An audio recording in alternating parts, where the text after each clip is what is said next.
como eu digo, você já deve ter ouvido eu falar isso, nós não podemos celebrar a Páscoa de qualquer maneira. A nossa vida, nossa mente, nosso espírito precisa ser preparado.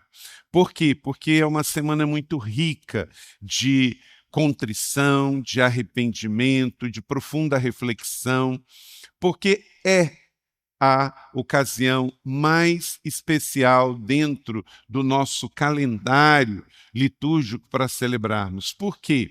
Até mesmo que o do Natal. O Natal pode ser mais famoso pelo comércio. Mas, se Jesus tivesse nascido como nasceu, nasceu da Virgem Maria, veio, o Verbo se encarnou, fez vida, como cremos e celebramos, mas este mesmo Jesus não tivesse morrido vicariamente por nossos pecados na cruz, como acabamos de relembrar na ceia, o seu corpo e o seu sangue vertido por nós, nós não seríamos salvos. Não é o fato de Jesus ter nascido no nosso mundo pela Virgem Maria que nos salvou. É o fato de Jesus ter morrido como ele morreu. Ele poderia ter vindo sem pecado como veio, viver uma vida pregando o Evangelho e anunciando o reino de Deus, mas se não tivesse morrido em nosso lugar, eu e você teríamos que pagar pelos nossos pecados na cruz. Então, a Páscoa é entender que ele morreu a minha morte para eu não precisar morrer a morte dele. Ele se sacrificou para que eu não precisasse me sacrificar. É uma substituição. Ele me trouxe a redenção, ele redimiu pelos meus pecados. Então, isto faz da celebração da Páscoa única e toda especial. Hoje, esta igreja cheia aqui e os cristãos ao redor do mundo inteiro celebrando que somos livres em Jesus, como pegamos e dizemos hoje, eu sou livre. Por quê? Porque Cristo fez-se morte por mim e você. Então, celebramos isso. Isso é um significado muito profundo na nossa fé. Então, a Quaresma é sobre isso. Entender esse plano de redenção e, à medida em que eu entendo, estar completamente apaixonado por Jesus, completamente comprometido com Ele, mortificando a minha carne cada dia e me comprometendo a viver uma vida missional até que Ele volte. Amém? Entregando ao Senhor meu tempo, meus dons, meus talentos, meu serviço ministerial até que Ele volte.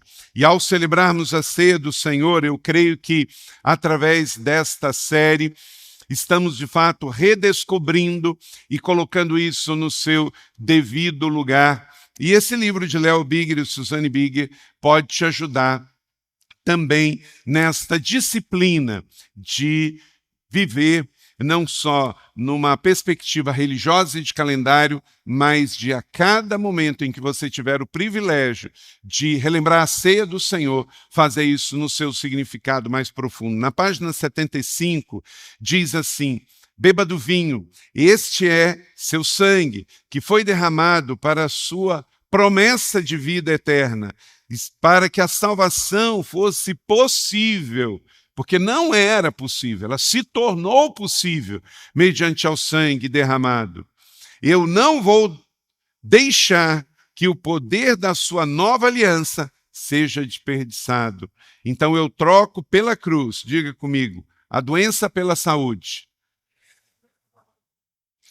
a morte pela vida, o coração partido pelo novo coração,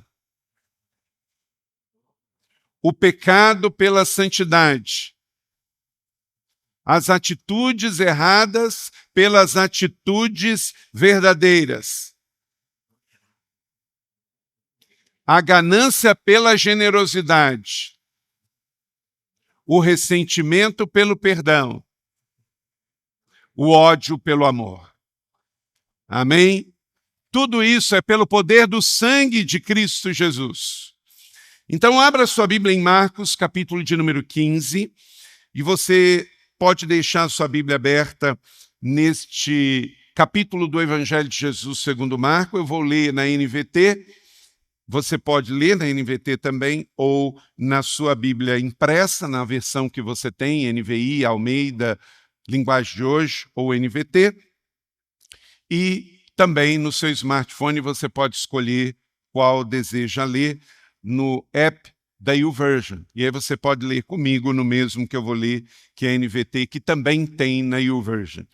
Eu vou ler do verso 33 ao verso 41, mas depois que eu ler, deixa a sua Bíblia aberta, porque daqui vamos tirar os princípios da palavra para aplicar a nossa vida hoje sobre a morte de Jesus, seu sacrifício vicário por nós. A morte de Jesus. Ao meio-dia, desceu sobre toda a terra uma escuridão que durou 3 horas. Por volta das 3 da tarde, Jesus clamou em alta voz: Eloi, Eloi, lama sabatani, que quer dizer: meu Deus, por que me desamparaste?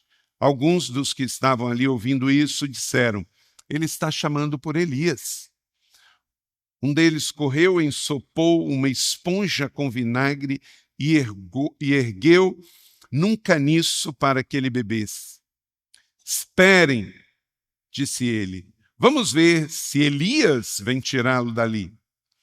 Então Jesus clamou em alta voz e deu o último suspiro. A cortina do santuário do templo rasgou em 2 partes, de cima para baixo. Quando o oficial romano que estava diante dele viu o que havia acontecido, exclamou: este homem era verdadeiramente o Filho de Deus. Algumas mulheres observavam de longe.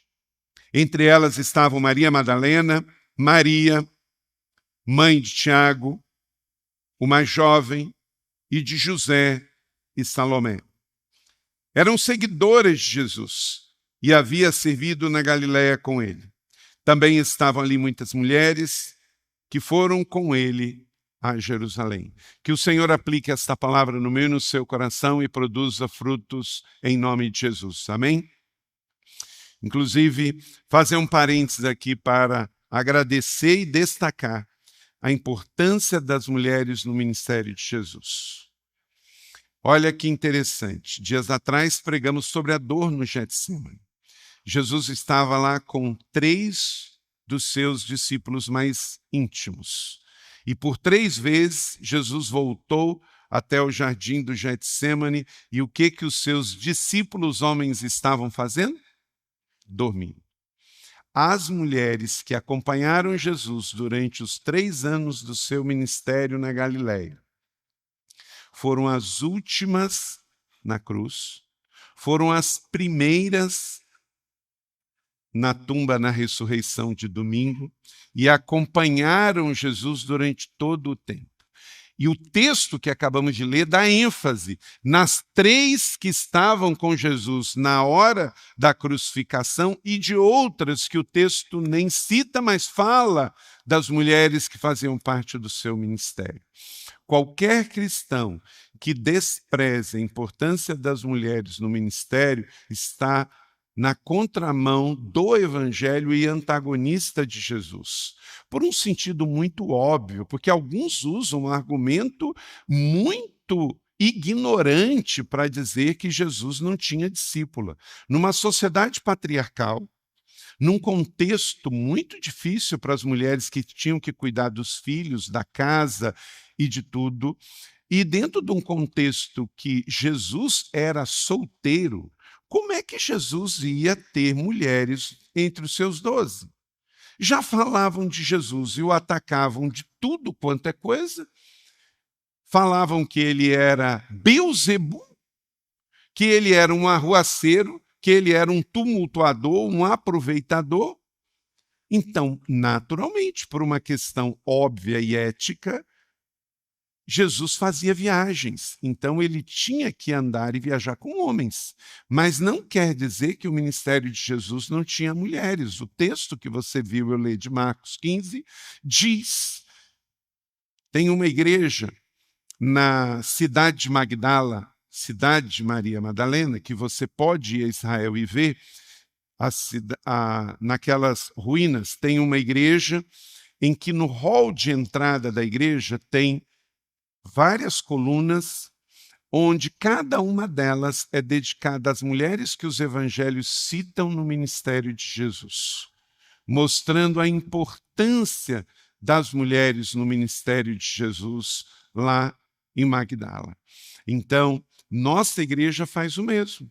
Nossa igreja tem mulheres que servem no conselho administrativo financeiro da igreja, tem homens e mulheres, de 15 tem 6 mulheres. Nós temos mulheres obreiras, mulheres ministras, mulheres pastoras. Nós temos mulheres no aconselhamento, na pregação, na visitação. Nós temos as mulheres servindo em todos os ministérios da igreja, liderando GDC, servindo em ministério, liderando ministério. E quando são chamadas para pastor, tem o mesmo processo que os pastores também. Não é porque são mulheres que, a menos, todas fazem o mesmo curso, passam por o mesmo processo e o mesmo concílio para se tornarem pastoras as que são chamadas. Então, eu queria que todas as mulheres ficassem de pé e nós aplaudíssemos e honrássemos as mulheres da nossa igreja. Deus abençoe a vida e ministério das nossas mulheres. Deus abençoe Leila, Amanda e todas as mulheres, em nome de Jesus. Obrigado. Deus abençoe vocês. Vocês não são melhores do que os homens, também não são piores. São amadas de Deus, filhas amadas do Senhor, que Ele deu dons, talentos, tem capacidades. O que tem são funções diferentes na família e no corpo de Cristo, e tudo é para a glória de Deus. Aleluia! Você que é homem, seja feliz e realizado por ser um homem, e seja um homem de honra. Você, mulher, seja feliz e realizada por ser mulher, e seja uma mulher feminina para a glória de Deus. Amém? Então, fechando esse parênteses aqui, mas senti de Deus de aproveitar esta oportunidade e destacar e agradecer a cada uma das mulheres. Continuem sendo bênção para o plano de Deus. Deixa a sua Bíblia aberta e vamos correr então a este texto. Jesus, ele não tinha pecado algum, mas naquele tempo, por uma questão política, ele foi julgado injustamente e foi condenado. Veja só, em Marcos 15, no mesmo texto que a sua Bíblia está aberta, no primeiro verso. De manhã bem cedo, os chefes dos sacerdotes, com os líderes religiosos, os mestres da lei e todo o sinédrio, chegaram a uma decisão. Amarraram Jesus, levaram e entregaram a Pilatos. Os romanos, eles tinham um costume, por ser um império muito grande e muito cruel, na força da espada, eles cresceram muito, todos nós já estudamos, ou no ensino médio, ou na faculdade, a abrangência do Império Romano. Todo o norte da África, chegando até a Etiópia, toda a Euroásia, ali na Ásia Menor, atual Turquia, toda a Europa, até a Alemanha, tem um filme chamado A Última Legião, que mostra aonde chegou a legião romana. Chegaram na Britânia, tem grandes descobertas arqueológicas até hoje, em toda a Europa, lá no norte da Alemanha, mostrando o poderio do Império Romano. Só que para fazer isso, numa época bárbara, eles usavam o poder da força muito forte para isso. Mas eles também usavam o poder da diplomacia e da política. Então, quando eles chegavam num povo, eles negociavam. E uma das coisas que eles negociavam, sabe o que é? A religião. Pois eles sabiam o poder da religião. Quando eles conquistaram o povo judeu, eles sabiam que a religião para o judeu era muito importante. Então, eles permitiram que o povo judeu tivesse o seu templo, os seus costumes, a sua adoração, a sua liturgia. O romano não entrava nisso. Isso chamava-se a Pax Romana. Era uma política já que eles conquistaram para continuar subjugando o povo. E essa liberdade era tão grande que eles permitiram o povo judeu de ter um tribunal. Por quê? Como os judeus eram religiosos segundo a lei mosaica, quem não andasse segundo a lei mosaica tinha que ser julgado. Só que Roma não tinha competência e nem interesse para isso. Então eles permitiram que os judeus tivessem uma guarda. E esta guarda, e estes soldados, eles agiam como uma guarda religiosa. Quando Jesus foi entregue aos romanos, os romanos não tinham nenhuma acusação sobre Jesus, porque Jesus não tinha transgredido nenhuma lei romana. Mas os religiosos judeus ouviam que sim. Então eles entregam. Tanto é, nós já representamos muito aqui nos Altos de Páscoa, que Pilatos não encontra erro nele nenhum crime, e manda para Herodes, que também não encontra crime nenhum, e devolve. Até porque o povo judeu estava numa fase que eles estavam se rebelando contra Roma.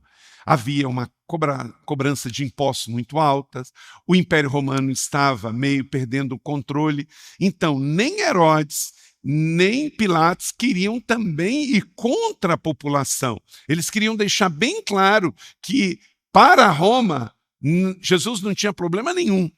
Mas diz esse texto aqui que então eles armam uma situação e levam Jesus à prisão e entregam lá na Fortaleza Antônia para que Pilatos o julgasse.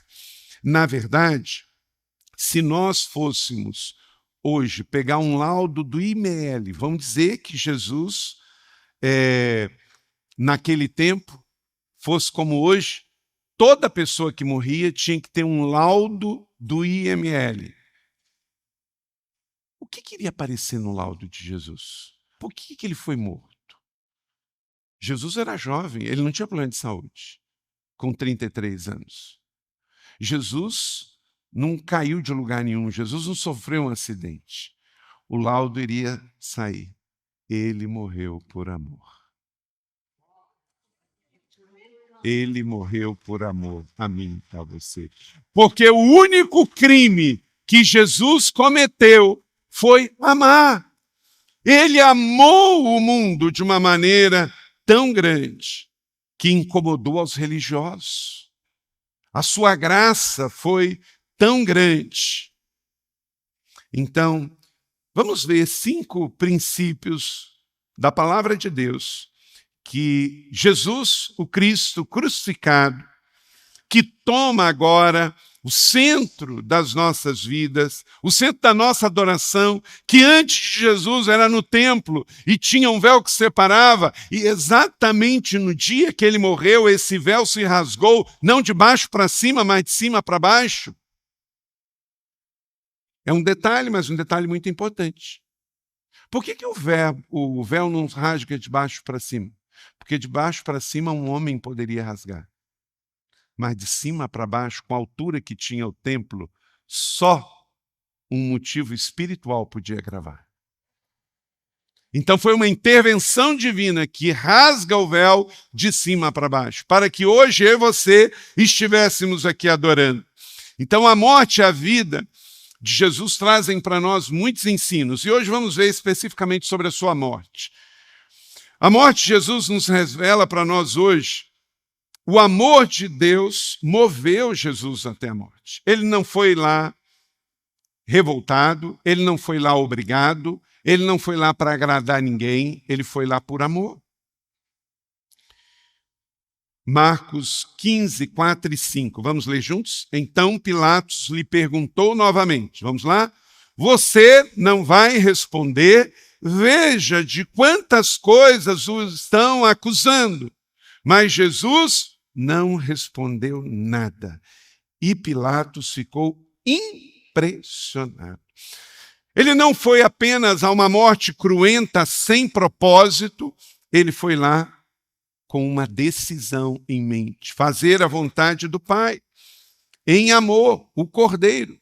A maior lição que podemos tirar de tudo isso é que Jesus não foi vítima do Império Romano, Jesus não foi alvo apenas do ódio, da justiça dos fariseus, mas ele manifestou a sua maravilhosa graça e o seu amor incondicional.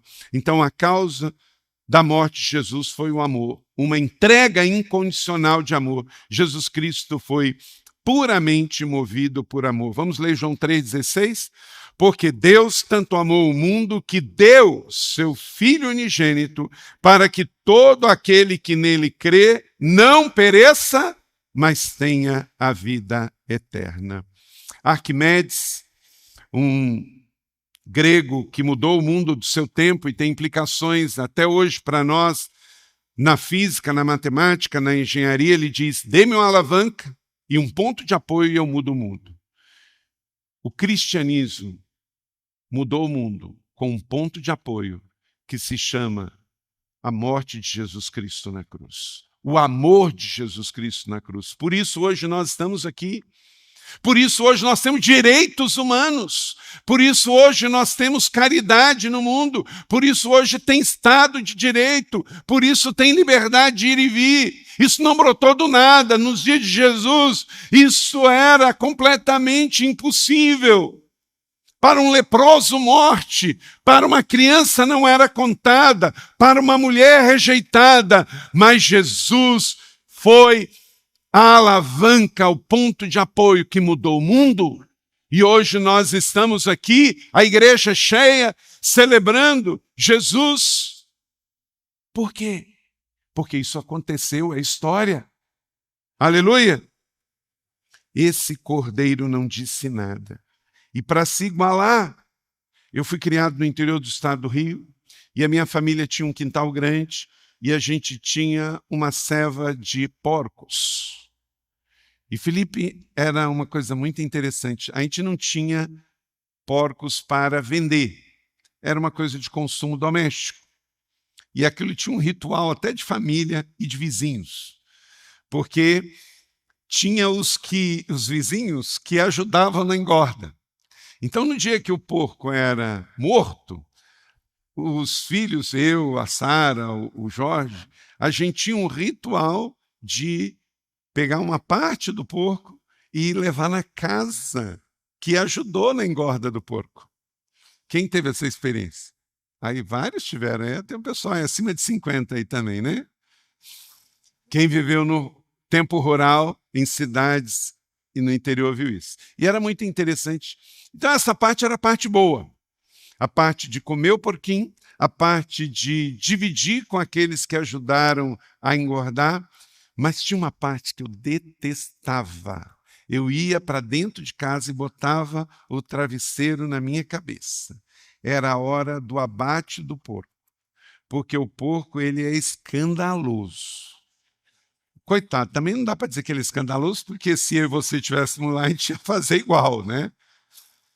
Então, o porco, ele grita, grita, grita. E é um grito tão, né, Xande? É um grito doído, sofrido. Né, Fernando? Você lembra do grito do porco? E aquele momento era muito difícil. Jesus, ele não foi como um porco na cruz. Ele foi como o Cordeiro de Deus. Ele foi em silêncio. Ele foi submisso. Ele sabia tudo o que está acontecendo. Tanto é que ele pediu, se fosse possível, passe, porque ele era 100% Jesus histórico e 100% o Cristo da fé. Mas ele foi por amor. Quando você estiver celebrando aqui no Alto de Páscoa, pense nisso. Quando você estiver adorando Jesus na celebração da igreja, lembre-se disso. Quando você estiver tomando o pão e o vinho na ceia, lembre-se disso. É uma realidade, é uma entrega, é um sacrifício, algo que ele fez por amor a você. O amor de Deus moveu Jesus até a cruz. Não foi o ódio, não foi o desespero, não foi o medo. Segundo, a vida e a morte de Jesus Cristo nos revelam que a obediência é o caminho para a redenção. Batiam na cabeça dele com vara, cuspiam nele. ajoelharam-se diante dele para escarnecer da sua fé e prestaram adoração zombando dele e até arrancaram o seu manto até que ele chegasse na crucificação. E nada disso tirou Jesus do governo e do controle. Jesus estava no controle de tudo. E por isso o apóstolo Paulo vai dizer em Filipenses, na Carta da Alegria, que ele escreve preso lá na cidade de Cesareia de Marítima, e diferente de Jesus, Paulo era cidadão romano. Quem era cidadão romano tinha acesso à justiça romana. Então Paulo sabia que estava sendo preso e condenado injustamente pelos judeus, então ele apelou a Agripa, que apelou a César, então ele ficou preso esperando o julgamento. Jesus não, porque Jesus era um judeu. Se é um judeu, é um escravo, então não tinha acesso à corte romana. Paulo, então, ele diz: seja a atitude de vocês a mesma de Cristo Jesus, que mesmo sendo Deus, não considerou ser igual a Deus, coisa que deveria apegar-se, mas fez o quê? Diga comigo, igreja: esvaziou-se a si mesmo, vindo ser servo, tornando-se semelhante aos homens e sendo encontrado em forma humana, humilhou-se a si mesmo e foi obediente até o quê? A morte, e morte de cruz. Então o foco não era a vontade de Jesus, mas a vontade de Deus. Ele diz em Lucas 22, 42, Pai, se queres, afaste de mim esse cálice, contudo não seja feita a minha vontade, mas a tua. A vida e a morte de Jesus nos revelam também, terceiro, querido, uma outra verdade genuína e profunda do Evangelho, que a decisão de Jesus tem um impacto sobre todos nós. Com ele crucificaram dois ladrões, um à sua direita e outro à sua esquerda, e cumpriu-se a escritura que dizia, ele foi contado entre os transgressores. Por isso nossa igreja colocou ali, não é um enfeite, mas um memorial de fé para pregar a São José dos Campos, no Vale do Paraíba, a nossa nação, através da Via Dutra, que foi por amor. Aquele mirante é um memorial de fé, que nos lembra que há uma cruz maior ali de Jesus, ladeada por duas menores, que dois ladrões que mereciam estar ali, segundo a lei romana, um deles arrependeu-se. Como está aqui, Jesus escolheu a cruz, e ele também espera, como Paulo reafirmou aos Filipenses, que também a gente escolha, não a cruz, porque ele já levou a cruz, mas a gente escolha imitá-lo na sua jornada de renúncia, de entrega por amor, como está em 2 Coríntios 5, 21. Então, o pecador é livre porque o Deus tornou-se pecado por nós. Léo Bigger, no seu livro Redescobrindo a Ceia, ele diz, deixe que Deus molde sua vida e não permita que a vida o deforme. Então entenda que esse livro que tanto amamos, que lemos, que aqui está a nossa âncora, nosso alicerce, que nos ensina a amar Deus, amar a história de Deus, o povo de Deus, e nos ensinou sobre a Páscoa. Tudo que a gente sabe sobre a Páscoa, que a humanidade sabe sobre a Páscoa, foi aprendida nesse livro. Tudo que você vai ver no Alto de Páscoa foi aprendido nesse livro. Então, continue amando a palavra de Deus. Continue obedecendo a palavra de Deus. Porque olha para cá, ou este livro te afasta do pecado, ou o pecado vai te afastar desse livro. Não tem um segundo termo. Quanto mais o ler e obedecer, mais você vai se afastar do pecado. E geralmente, o que nos leva ao pecado é parar de ler, é deixar ele guardado lá e não obedecer. Coloca o foco na vontade de Jesus. Amém? Então tem um impacto para nós até hoje. Nós estamos aqui até hoje falando sobre isso e faremos até que ele volte. Então aproveite também nesse tempo de Páscoa, convide parentes, amigos e traga aqui no mirante da Cruz do Calvário.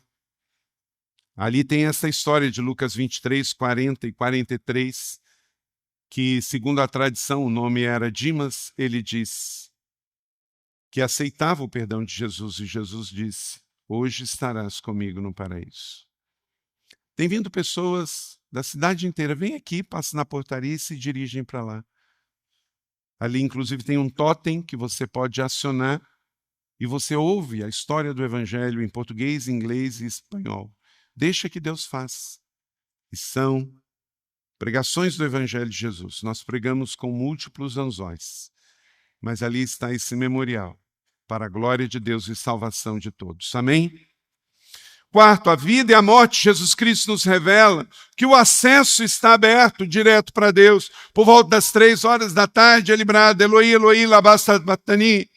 Meu Deus, por que me desamparaste? Por que ele se sentiu desamparado? É a única vez em todos os evangelhos que Jesus chama a Deus de Deus e não de Pai. Por quê? Ele foi para a cruz, se sentiu abandonado, se sentiu órfão, para que eu e você pudéssemos ser adotados como filhos. Isso é poderoso. Essa é a nossa fé, igreja. O véu que separava já não separa mais. Hoje louvamos ao Senhor aqui de uma maneira tão poderosa, porque não tem mais véu. Portanto, irmãos, como diz Hebreus capítulo 10, 19 e 20, a carta aos Hebreus foi escrita para que os judeus entendessem claramente o Evangelho de Jesus. Leia comigo. Portanto, família e igreja da cidade, irmãos e irmãs, queridos amigos, temos plena confiança de entrar no Santo dos Santos pelo sangue de Jesus, por um novo e vivo caminho que ele nos abriu por meio do véu, isto é, o seu corpo. Agora nós entramos no Santo dos Santos, todos, não só um sacerdote, e todos por um único acesso. Qual é? O que acabamos de celebrar, o sangue de Jesus Cristo nos deu esse acesso para a vida plena. Então, confesse Jesus Cristo publicamente e permaneça nele, porque ele é o Filho de Deus, diz 1 João 4,15. E essa salvação é para todos, é para todos. Portanto, ele morreu a nossa morte para que pudéssemos viver a sua vida. Aleluia! E por último, a vida e a morte de Jesus Cristo revelam que a fé está disponível para todos que creem.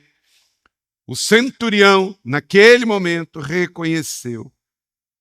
Leia comigo, verso 39, a parte B. Realmente, este homem era o Filho de Deus. O mundo não reconheceu, Roma não reconheceu, os judeus não reconheceram, mas todo aquele que nele creu e se arrependeu, até mesmo aquele soldado romano que tinha acabado de executá-lo, percebeu naquele instante que o céu invadiu a terra. Então, queridos, estas marcas são bases, colunas da nossa fé. Não é um evento só. A morte de Jesus garantiu para você tudo isso. Esses 5 princípios aqui são provas, evidências da nossa fé. Então confesse Jesus, porque tudo isso foi por amor a você. Sabemos que um homem, um dos seus discípulos, rico, famoso, membro do Sinédrio, também creu nele, porque a salvação é para o pobre e é para o rico, é para os de perto e de longe. José de Arimateia, membro de destaque no Sinédrio, mas a quem esperava o reino de Deus, dirigiu-se corajosamente a Pilatos e pediu o corpo de Jesus. Ele creu em Jesus e queria fazer esta homenagem a Jesus. Providenciou 2 coisas que Jesus nem tinha.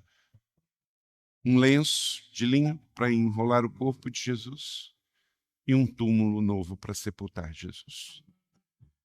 Ele deu o seu melhor a Jesus, como todos nós também temos que fazer na nossa vida. Esse é o Evangelho. E vamos aproveitar esse tempo. Essa semana eu fui visitar um GDC da igreja. Muita alegria estive com os irmãos. A irmã Adriana me convidou. E depois de ministrar o estudo de Filipenses, que a gente está estudando as cartas, eu fiz um apelo. E um casal que tinha tomado a decisão na igreja, mas não tinha tomado a decisão do batismo, tomou a decisão no GDC e vão se batizar. Essa semana eu estive celebrando com o Denis, a Rose e o Marcelo os 15 anos do Hospital do GAC, porque o GAC como movimento vai fazer 30 anos, mas como hospital 15. E depois da cerimônia, a Rose me trouxe um casal e eu pude dar atenção para eles e orar com eles. Mas eu percebi que aquele momento não foi suficiente. Aquela mulher estava com uma fome de Deus, que foi evidente para mim. E eu falei, Rose, marca um horário, traz ela lá no meu gabinete. Ela veio essa semana. E depois da gente conversar, eu olhei para ela e falei, Priscila, você quer aceitar Jesus como Senhor e Salvador da sua vida?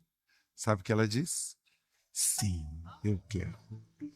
Então, querido, em todo tempo, em todo lugar, nos GDCs, nos hospitais, nas escolas, nas fábricas, as pessoas estão buscando.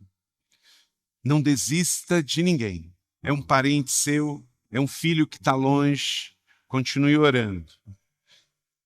É um colega de trabalho, é um colega de faculdade, de escola, continue. Ah, pastor, eu queria tanto trazer no alto de Páscoa. Não tem mais ingresso.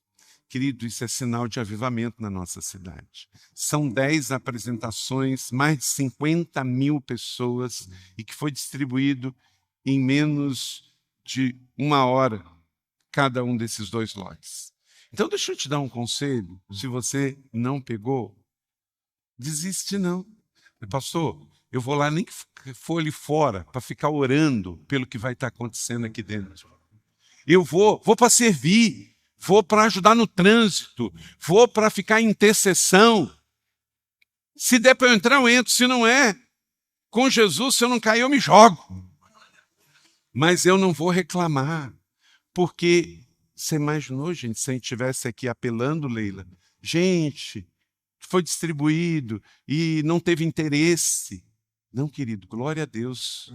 Se tivesse 20 apresentações, estaria tudo cheio, porque a mão de Deus está sobre este lugar. Mas não é para fazer um show, é para anunciar um evangelho e a missão de Jesus. Então é um tempo da graça e do favor de Deus. Estamos entrando no 4º mês, mais de 600 batismos. Vamos orar por essas pessoas, vamos levar para o GDC, vamos discipular, vamos ajudar a crescer na fé, porque foi tudo por amor a nós. Jesus morreu na cruz para que hoje isso estivesse acontecendo. Valeu a pena. Aleluia!